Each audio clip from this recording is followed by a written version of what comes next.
Hello everyone, आपका हमारे channel पर स्वागत है।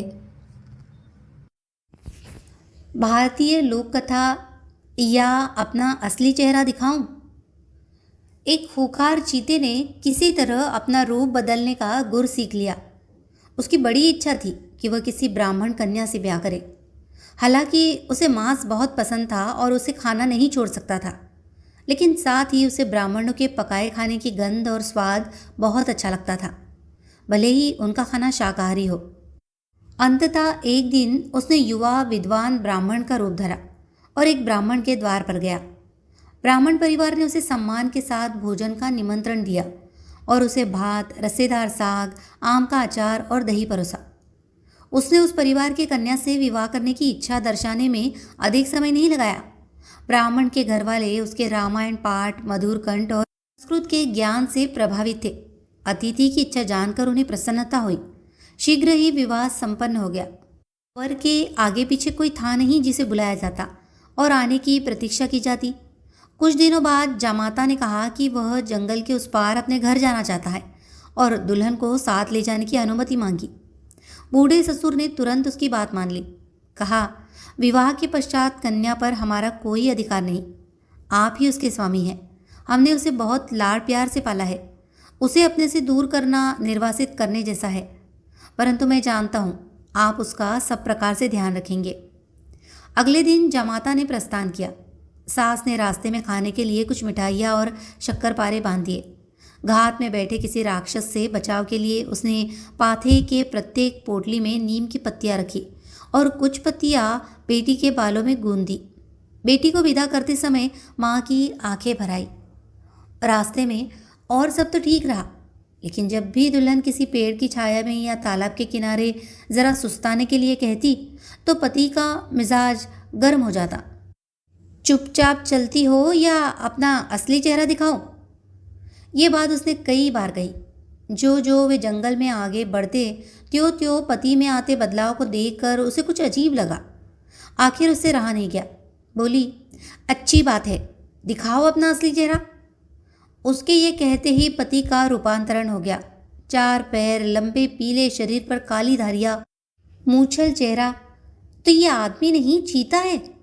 चीते ने कहा, तुम्हारा पति चीता है, ये हमेशा याद रखना। हम जल्दी ही घर पहुंच जाएंगे। तुम जो कहोगी ला दूंगा। चावल, सब्जियां, मसाले और अपने लिए थोड़ा मांस। वक्त पर खाना बनाना और घर को साफ सुथरा रखना। और हाँ, कभी सपने में भी मेरा कहा मत टालना। जंगल के बीच एक मकान में वे पति पत्नी की तरह रहने लगे। कुछ समय उपरांत पत्नी ने एक चीता शावक को जन्म दिया, पर उसके दिल को चैन नहीं था। जीवन भर अधम चीते के साथ रहने को वह तैयार नहीं थी। नहीं उसे पति का मांस और अतड़िया लाना पसंद था। एक दिन वह घर में अकेली बैठी रो रही थी कि एक कौवा आया और फर्श पर बिखरे चावल चुगने लगा। उसे रोते देखकर कौवे ने पूछा कि वह क्यों रो रही है। ब्राह्मण की बेटी ने उसे सारी बात बताई और आग्रह किया कि वह उसका एक पत्र पहुंचा दे। कौवे ने कहा, ज़रूर, तुम्हारे लिए जो कर सकूंगा करूंगा। वो ताड़ का पत्ता लाई और उस पर लोहे की कील से घरवालों को पत्र लिखने लगी। पत्र में उसने ब्यौरेवार अपना हाल लिखा और भाइयों से उसका उद्धार करने की विनती की। फिर ताड़ के पत्ते को उसने कौवे के गले में बांध दिया। पत्र को लेकर कौवा उसके गांव गया और उसके भाइयों के सामने जमीन पर उतरा। कौवे के गले में बंधे ताड़ के पत्ते को देख उन्होंने उसे खोलकर पढ़ा। तीनों भाई उसी पल कौवे के साथ चल पड़े। जंगल में घुसते समय उन्हें एक भटका हुआ गधा मिला। छोटे भाई का बचपना अभी गया नहीं था, वो थोड़ा खिलंदरा था। गधे को साथ ले लिया। भाइयों ने उसे समझाने का प्रयास किया, पर वह जिद पर अड़ा रहा। आगे चलकर उन्हें एक काला चीटा दिखा। मझले भाई ने उसे नारियल के खोपड़े में बंद करके साथ ले लिया। पास ही एक ताड़ का पेड़ जमीन पर पड़ा था। बड़े भाई ने उसे उठा लिया। चीते से लड़ाई में इसकी ज़रूरत पड़ सकती है। सूरज सर पर चढ़ाया। उन्हें कड़ाके की भूख लगी, सो वह एक तालाब पर रुके और उसका समूचा पानी पी गए। वे वहाँ से चलने को ही थे कि उन्हें धोबी की एक टंकी दिखी। उन्होंने उसे भी अपने साथ ले लिया। थोड़ी देर बाद वे बहन के पास पहुँच गए। बहन की आंखों में आंसू छलक आए। बोली, तुम्हें आया देखकर मुझे बहुत खुशी हुई, पर चीता किसी भी क्षण वापस आ सकता है। तुम ऊपर दूछती में छुप जाओ। जब वो खाना खाकर चला जाएगा तो हम आगे की बातों पर विचार करेंगे। तो भाई दूछती में जा छुपे।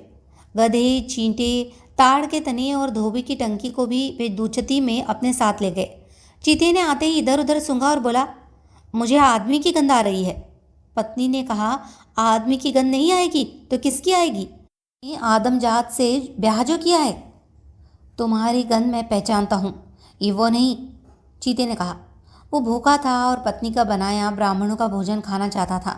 जो ही ब्राह्मण की बेटी ने उसके लिए केले के पत्ते पर भात परोसा, दुछती में बैठे चंचल छोटे भाई ने कहा, मुझे पेशाब लगा है, मुझसे और नहीं रुका जाता। बड़े भाई ने कहा, जाओ कर लो, पर कोई आवाज़ मत करना। पेशाब की धार सीधे चीते की पत्तल पर गिरी। ये क्या है? चीते ने संदेह से पूछा। पत्नी ने कहा, ओह ये दुछती में घी की हंडिया रखी थी, वो गिर गई होगी। थोड़ी देर बाद छोटे भाई ने कहा, मुझे टट्टी लगी है, मैं क्या करूं? बड़े भाई ने कहा, ठीक है कर लो। और छोटे भाई ने कर दी। वो सीधे चीते की पत्तल पर गिरी। चीता गुर्राया, ये क्या है, यह टट्टी लगती है। पत्नी ने कहा, खाना खाते समय गंदी बातें मत करो, मैंने मसूर की खिचड़ी दुछती में रखी थी, ये बिल्ली या चूहों की करतूत लगती है। चीता सब चट कर गया। सोचा ये छौंकी हुई मसालेदार खिचड़ी होगी। सहसा उसने दुछती से जोरदार आवाज़ सुनी, चीते तुम्हारा अंत आ गया है, मैं तुम्हारा साला यहाँ बैठा हूँ, मैं तुम्हें कच्चा चबा जाऊँगा। चीता भौचक रह गया। ऊपर देखते हुए बोला, तुम कहाँ हो? यहाँ ऊपर, मेरी दहाड़ सुनो, बड़े भाई ने कहा। छोटे भाई ने गधे की गुदा में चीटा डाल दिया। चीटे ने अंदर नाजुक स्थान पर काटा तो गधा सप्तम सुर में ढेंचू ढेंचू करने लगा। चीते के होश उड़ गए। ये तुम्हारी आवाज़ है, मुझे अपना पैर दिखाओ। बड़े भाई ने ताड़ का तना नीचे लटका दिया। चीते ने कहा, क्या इतना बड़ा? चीते के भय का फ़ायदा उठाते हुए मजले भाई ने कहा, अब मेरा पेट देखो, तुम पूरे के पूरे इसमें समा सकते हो। कहते हुए उसने धोबी की टंकी दिखाई। ऐसी भयंकर आवाज़, इतना बड़ा पैर, इतना मोटा पेट, बाप रे! कहते हुए चीता जान बचाकर भागा। अब तक रात हो गई थी। चीते का डर दूर होने से पहले ही वह वहाँ से चले जाना चाहते थे। तो जो कुछ बचा था खा पी कर वे जाने की तैयारी करने लगे। चीता शावक नींद में सो रहा था। उसने छुटकारा पाने के लिए उन्होंने उसे 2 टुकड़ों में काटा। टुकड़ों को भट्टी के ऊपर लटकाया और भट्टी पर तवा रख दिया। फिर चारों भाई बहन वहाँ से रफू चक्कर हो गए। चलते समय बहन के सामने का दरवाज़ा भीतर से बंद कर दिया और पिछले दरवाजे से बाहर आ गई। वध किए गए शावक के टुकड़ों से टपकता खून भट्टी पर रखे तवे पर गिरता तो सूछन की आवाज़ होती। आधी रात को चीता दबे पांव लौटा तो उसने देखा कि सामने का दरवाज़ा बंद है और भीतर से सूछन की आवाज़ आ रही है। उसे लगा कि पत्नी चिल्ले बना रही है। तो दरवाज़ा बंद करके तुम भाइयों के लिए चिल्ले बना रही हो? अभी देखता हूँ। वह बुदबुदाया और बिना आहट किए घर के पीछे गया। अंदर जाकर क्या देखता है कि उसके लाडले शावक के 2 टुकड़े भट्टी के ऊपर लटके हैं। पत्नी भाग गई है और कीमती सामान गायब है। हार, झुमके, अंगूठियाँ और रेशम और तमाम चीज़ें जो उसने राहगीरों को मार मार कर इकट्ठी की थी। बेटे की मौत से उसका कलेजा टुक टुक हो गया। पत्नी की विश्वासघात से उसका खून खौल उठा। उसने कसम खाई कि ब्राह्मण की बेटी को वो पाताल से भी ढूंढ निकालेगा और उसके टुकड़े टुकड़े कर देगा। पर कैसे? उसी जादुई युक्ति से उसने युवा ब्राह्मण का रूप धरा और ससुराल को चल पड़ा। उसकी पत्नी और सालों ने उसे देख लिया और उसका सामना करने के लिए तैयार हो गए। बूढ़े सास ससुर ने द्वार पर उसकी अगवानी की। साले भी उसकी दावत के लिए चावल, सब्जियां, शीरा वगैरह जुटाने और उसकी सेवा के लिए भाग दौड़ करने लगे। उन्हें अपनी खातिरदारी में जुटा देखकर वह फूला नहीं समाया। उसे ऐसा एक भी साला नजर नहीं आया जो भीमकाय हो और जिसकी आवाज़ डरावनी हो। घर में सब इकहरे बदन के थे और उनकी आवाज़ भी मीठी थी।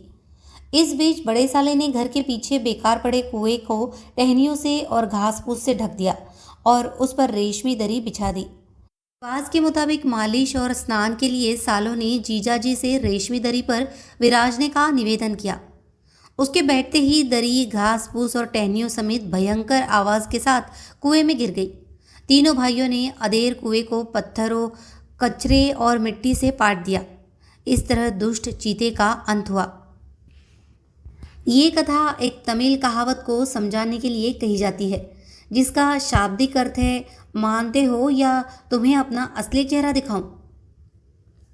कहानी अगर आपको पसंद आई हो तो प्लीज़ इसे लाइक करें, शेयर करें और कमेंट करें। और इसी तरह की और भी लोक कथाएं सुनने के लिए हमारे चैनल को सब्सक्राइब करना ना भूलें। धन्यवाद।